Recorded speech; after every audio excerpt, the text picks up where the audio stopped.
28 নগরে আমরা যাইতে হইব। এই 100 মানুষ এই বিচারটা কারণ শুধু প্রাণী আমাদের লেগে হইব, মনুষ্য জন্মের লেগে এই বিচার, কিন্তু অন্যান্য প্রাণীর লেগে কোনো বিচার না। কারণ মানুষের মেরুদণ্ড কোন দিকে? উপরের দিকে, ঊর্ধ্ব উপরের দিকে। আর সবার মেরুদণ্ড যেমন কুকুর এমনি থাকে না, গরু এমনি থাকে না, সমাটির সাথে সমান্তরাল, তাদের কোনো বিচার আচার নাই। সব বিচার শুধু মনুষ্যের জন্য।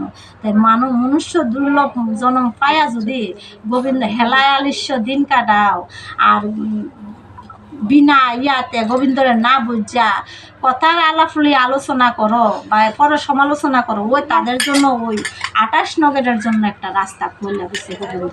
28 নগরে 2800টি কুণ্ড। যদি মনে করো কুস্বপ্ন কাজ টাজ দেখো, একজনের বোন, একজন এই মুখের জামাইটা সুন্দর, এ মুখের চুরি করে আনুম, তখন তার মরিচের জাতটা তার চোখে চুরা দিব। দেখছি যে কেমন মজা লাগছে।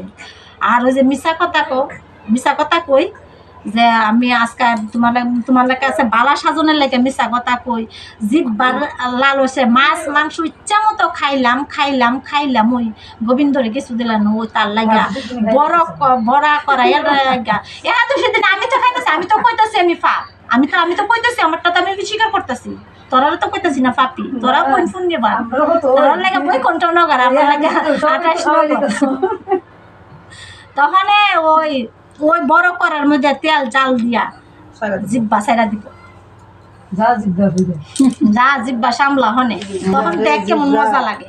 মাছ মাংস না নিরামিষ 3-4 দিন খাইলে ওই জিব্বার নিজেরও স্বাদ লাগে না, আবার সমালোচনা চলে সবার ক্ষেত্রে, তোমার ক্ষেত্রে আমার ক্ষেত্রে, সবার ক্ষেত্রে। কিন্তু এটা যে কতটুকু উপকার, কতটুকু এটা পরজন্মে পাইবা, এই জন্মে না ওই পাও, পরজন্মে পাইবা।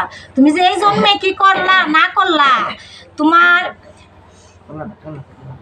বিয়া বিশ্ব যখন সরসজ্জায়, তখন ভগবান শ্রীকৃষ্ণ তার কাছে গেছে অন্তিম সজ্জার। বিশ্বদেবে কিন্তু সে গঙ্গাপুত্র বিশ্বদেব, সে কিন্তু কখন মৃত্যু, নিজের মৃত্যু তার কাছে, তার গোবিন্দর কাছে তার মৃত্যু নাই।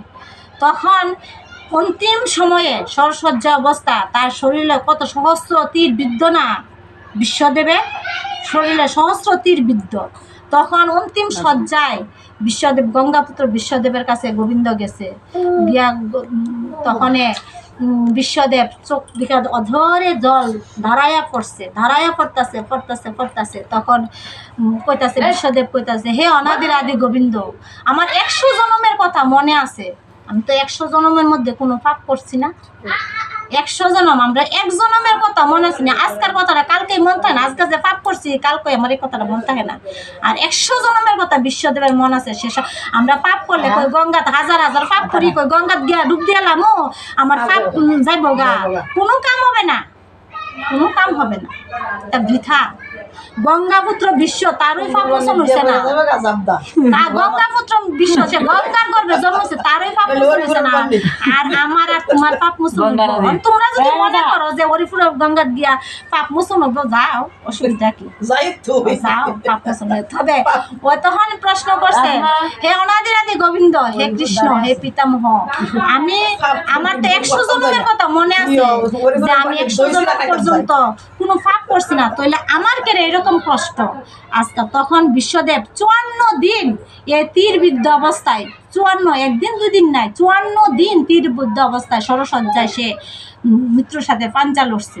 তখন শ্রীকৃষ্ণ কইছে যে তোমার 100 বছরের কথা মনে আছে, ঠিক আছে, কিন্তু 101 বছরের কথা কি তোমার মনে আছে? না, তুমি 101 বছরে পাপ করছো, 1 বছরে যে পাপটা করছো, এই পাপের প্রায়শ্চিত্ত তোমার আজকা। কিরকম পাপ করছি? যখন 101 বছর ছিল, তখন তুমি একটা সরস্বতী, তুমি রাস্তাটা যাইতেছো, আমরা যে ইঁদুর ফাইলা যে জলসুবাইয়া মাইরা লাই ফেরা লাই, কি অবস্থা হইব পরবর্তীতে বুঝছে না, মারণ নাই দিরে যে সাইরা দেও